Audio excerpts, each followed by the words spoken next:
Radio Malayalam 98.6 നമ്മൾ ഇങ്ങനെ take off ആണ് കേട്ടുകൊണ്ടിരിക്കുന്നത്. കൂടെ ഉള്ളത് സ്വന്തം ചങ്ങായാണ് ജിബിൻ. ആൻഡ് നമ്മളുടെ കൂടെ ഇന്നത്തെ ദിവസം എത്തുന്ന ആളാരാണെന്ന് ചോദിച്ചാൽ നമ്മുടെ സ്വന്തം സൈജു കുറുപ്പാണ്. സൈജു ചേട്ടാ നമസ്കാരം. നമസ്കാരം ജിബിൻ. വളരെ സന്തോഷം. കാരണം വെച്ചാൽ ഒരു മോഹിനിയാട്ടത്തിന്റെ തിളക്കത്തിലാണ് നിൽക്കുന്നത്. അതെ അതെ അതെ. ഇപ്രാവശ്യത്തെ വിഷു ഇരട്ടി മധുരം നൽകുന്നതാണ്. ഇപ്രാവശ്യത്തെ വിഷു സൈജു കുറുപ്പ് കൊണ്ടുപോയി എന്നാ പറയുന്നത്. അല്ല, ഒരുപാട് സന്തോഷമുണ്ട് ഈ നമ്മുടെ മോഹിനിയാട്ടം ഇത്രയും വലിയൊരു ബ്ലോക്ക് ബസ്റ്റർ ആയിക്കൊണ്ടിരിക്കുന്നത്. അത് കണ്ടോണ്ടിരിക്കുകയാണല്ലോ നമ്മള്. അതിലൊരുപാട് സന്തോഷമുണ്ട്. എന്റെ ആക്ച്വലി ഫസ്റ്റ് ടൈമാണ് ഒരു ഫെസ്റ്റിവൽ സീസണിൽ ഞാൻ നായകനായിട്ടുള്ള ഒരു പടം റിലീസ് ആവുന്നത്. അത് 2026 വിഷുനായത്. ഒരുപാട് സന്തോഷം.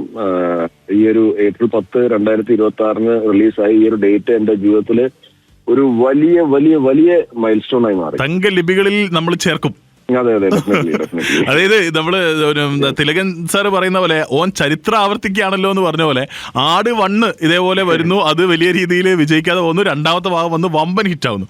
അതേപോലെ നമ്മള് ഭരതനാട്യം മൂവി അന്ന് തിയേറ്ററിൽ അഭിപ്രായം ഉണ്ടെങ്കിൽ പോലും കളക്ഷനെ അത് വലിയ രീതിയിൽ ബാധിക്കുന്നത്. പിന്നീട് OTT-യിലാണ് അത് ഭയങ്കരമായിട്ട് സംഭവമായിട്ട് മാറുന്നത്. വീണ്ടും അതേപോലെ ഒരു റിപ്പീറ്റ് അടിക്കാനുള്ള ഒരു ധൈര്യം ഉണ്ടാവുന്നു. അപ്പൊ ആ ഒരു പ്രോസസ്സിനെ പറ്റി പറയുകയാണെങ്കിൽ നിങ്ങൾ സിനിമ കണ്ടപ്പോൾ തുടക്കത്തിൽ കണ്ടു കാണും. നമ്മള് മിഥുൻ മാനുവൽ തോമസിനാണ് നമ്മള് ഞങ്ങളുടെ പ്രചോദനം എന്ന് പറഞ്ഞിട്ട് കാണിച്ചിരിക്കുന്നത്. അപ്പൊ അത് മിഥുനും വിജയബാബും കാണിച്ച അന്നത്തെ ധൈര്യമാണ് നമുക്ക് പ്രചോദനമായത്.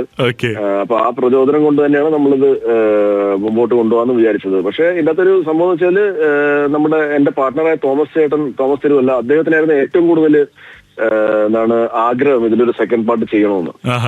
അപ്പൊ നമ്മൾ നോക്കിയപ്പോഴത്തേക്കും ആടിന് ഇതിങ്ങനെ സംഭവിച്ചായിരുന്നു. പിന്നെ അത് ടൊറന്റിലാണ്, അന്ന് ആ സമയത്ത് ടൊറന്റ് ആണല്ലോ, ടൊറന്റിലാണ് ഹിറ്റായത്. സോ മേ ബി ഇപ്രാവശ്യം നമുക്കും അതേപോലെ തന്നെ ഒരു ഹിസ്റ്ററി റിപ്പീറ്റ് ചെയ്യുന്നുള്ളൊരു ഫീൽ ഉണ്ടായിരുന്നു. സോ നമ്മൾ മുമ്പോട്ട് പോയി. അതെ. ഓക്കെ. ആൻഡ് വേറൊരു കാര്യം എന്ന് വെച്ചിട്ടുണ്ടെങ്കിൽ ഇത് ശരിക്കും പറഞ്ഞാൽ മലയാളത്തിൽ അങ്ങനെ പരീക്ഷിക്കുന്ന ഒരു ഐറ്റം അല്ലത്. അങ്ങനത്തെ ഒരു രീതിയിൽപ്പെട്ട പടമേ അല്ല. അപ്പൊ ഇങ്ങനെ ഒരു സിനിമയായിട്ട് വരുന്ന എനിക്ക് തോന്നുന്നു ഇതിന്റെ ഒരു വലിയ സക്സസ് വെച്ചാൽ ആദ്യത്തെ ഭാഗത്തിൽ നിങ്ങളിലെ ഓരോരുത്തരെയും കഥാപാത്രങ്ങൾ മനസ്സിൽ ഉള്ളതുകൊണ്ടാണ് ഈ സിനിമ ഇത്ര സക്സസ് ആയി എന്നാണ് എനിക്ക് പേഴ്സണലി തോന്നിയിട്ടുള്ളത്. എന്താ സൈജൻ എന്താ തോന്നുന്നത്? അല്ല, ഡെഫിനറ്റ്ലി. ഇത് ഈ ഒരു ജോണറിൽ അധികം പടങ്ങൾ പരീക്ഷിച്ചിട്ടില്ല. പക്ഷെ കുറച്ച് പടങ്ങളൊക്കെ വന്നിട്ടുണ്ട്, അതിനൊക്കെ നല്ല സ്വീകാര്യത കിട്ടിയിട്ടുണ്ട്. ഈ ഒരു ജോണറിന്റെ പ്രത്യേകത എന്ന് വെച്ചാൽ ചെറിയൊരു നൂൽപാലത്തിൽ കൂടെ ഉള്ള ഒരു നടപ്പാണ് നമ്മുടെ. അത് എവിടെയെങ്കിലും ഒന്ന് ചെറുതായിട്ടൊന്ന് പാളിയാൽ മൊത്തത്തിൽ പാളുന്ന അവസ്ഥയാണ് ഈ ഒരു ജോണറിന്. ബട്ട് ദെൻ പ്രേക്ഷകര് എല്ലാവരും തന്നെ പറയണത് ഇത് ഹൈലി എൻഗേജിങ് ആയിട്ടുള്ള ഒരു ഡാർക്ക് ഹ്യൂമർ സിനിമയാണ്. അവർക്ക് എല്ലാവർക്കും ഭയങ്കരമായിട്ട് ഇഷ്ടപ്പെട്ടു. ഞാൻ എന്റെ ഈ പ്രീ റിലീസ് പ്രൊമോഷൻസിന്റെ സമയത്തുള്ള ഇന്ററാക്ഷൻസിലൊക്കെ ഞാൻ പറഞ്ഞായിരുന്നു, നമുക്ക് ഓരോ സ്ഥലത്തും ലാഗോ ഒന്നും ഫീൽ ചെയ്യില്ല. എന്താന്ന് വെച്ചാൽ 5ാമത്തെ മിനിറ്റിൽ നമ്മുടെ പടം ടേക്ക് ഓഫ് ചെയ്താൽ പിന്നെ ടൈലൻഡില് നിൽക്കുള്ളൂ. അത് അതിന്റെ ഇടയ്ക്ക് എവിടെയും ആൾക്കാർക്ക് ഒരു ഫോൺ നോക്കാനുള്ള ഒരു സമയമോ അല്ലെങ്കിൽ ഫോണിലേക്ക് ശ്രദ്ധിക്കാനുള്ള ഒരു മൂഡോ അങ്ങനെയൊന്നും ഫീൽ ചെയ്യില്ല. അതാണ് എന്റെ ഒരു വാസ്തവം. തീർച്ചയായിട്ടും. ആൻഡ് ഇനി വിഷുവിലേക്ക് വരികയാണെങ്കിൽ വിഷു ആഘോഷങ്ങൾ എങ്ങനെയാണ്? വലിയ രീതിയിൽ ആഘോഷിക്കാറുണ്ടോ? ഇന്നത്തെ ദിവസം എന്തൊക്കെയാണ് സ്പെഷ്യാലിറ്റീസ്? ഇന്ന് കുറെ ദിവസത്തിന് ശേഷം ഞാൻ വീട്ടില് ആണ് മൊത്തം ദിവസവും. ഇന്നലെ വരെയും ഈ പറഞ്ഞ പോലെ നമ്മള് ഒരു 9-ാം തീയതി 10-ാം തീയതി തൊട്ട് തുടങ്ങിയതാണ് റിലീസിന്റെ കാര്യങ്ങളും പിന്നെ അതിനുശേഷം തിയേറ്റർ വിസിറ്റ്സും. തിയേറ്റർ വിസിറ്റ് ചെയ്യാനൊക്കെ ഇപ്പൊ ഭയങ്കര ഹരമാണ്. കാരണം എന്ന് വെച്ചാല് ആട് 3 വന്നപ്പോൾ ഇതേപോലെ ഭയങ്കര ഹരമായിരുന്നു. നമ്മുടെ പടം എവിടെ ഓടുന്നു ആ തിയേറ്ററിൽ നിർത്തിയാൽ അവിടെയൊക്കെ ഹൗസ്ഫുൾ ഷോസ് ആണ്.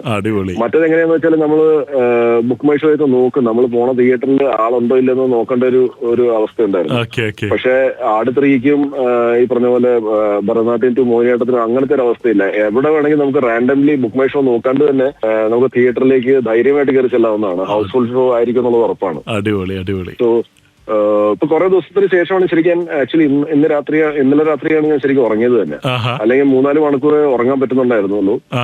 അതിന്റെ കാരണം ഈ നമ്മുടെ ഭരതനാട്യത്തിന്റെ റിലീസ് മാത്രമായിരുന്നില്ല, പ്രേംപാറ്റ എന്ന് പറഞ്ഞ ആമിർ പള്ളിക്കലിന്റെ പടം ഞാൻ കോഴിക്കോട് ചെയ്യാറുണ്ട്. അപ്പൊ അതിന്റെ അകത്ത് ഞാൻ ജോയിൻ ചെയ്ത ദിവസം ഒഴിച്ചിട്ട് ബാക്കിയുള്ള 9-10 ദിവസം മൊത്തം നൈറ്റ് ഷൂട്ട്സ് ആയിരുന്നു. പകലുറക്കവും നൈറ്റിൽ ഷൂട്ടും.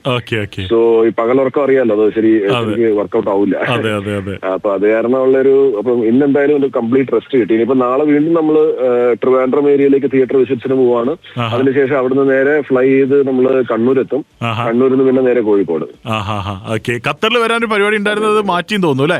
അത് മാറ്റി. ഓക്കെ. ഈ ഒരു സിനിമ, ഈ ഒരു ടീം ഇനിയും നമുക്ക് എക്സ്പെക്ട് ചെയ്യാൻ പറ്റുമോ?